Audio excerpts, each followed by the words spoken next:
بسم اللہ الرحمن الرحیم۔ السلام علیکم ورحمۃ اللہ وبرکاتہ۔ معزز سامعین اکرام، آج سے ہم درس حدیث کا ایک سلسلہ شروع کر رہے ہیں۔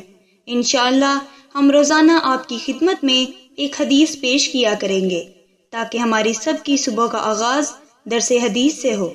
ہماری آج کی حدیث امانت داری اور نااہل حکمرانوں کے بارے میں ہے۔ حضرت ابو ہریرہ رضی اللہ عنہ سے روایت ہے کہ ایک بار نبی کریم صلی اللہ علیہ وسلم لوگوں میں بیٹھے ہوئے ان سے باتیں کر رہے تھے۔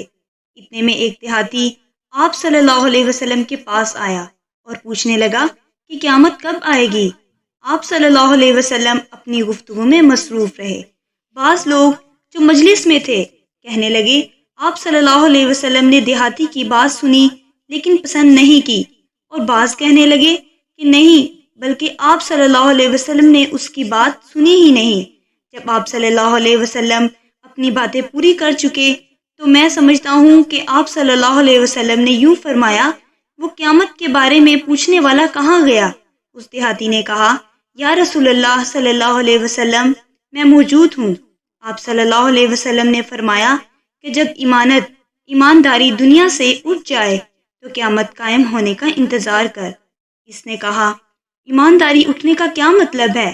آپ صلی اللہ علیہ وسلم نے فرمایا کہ جب حکومت کے کاروبار نالائق لوگوں کو سونپ دیے جائیں تو قیامت کا انتظار کر۔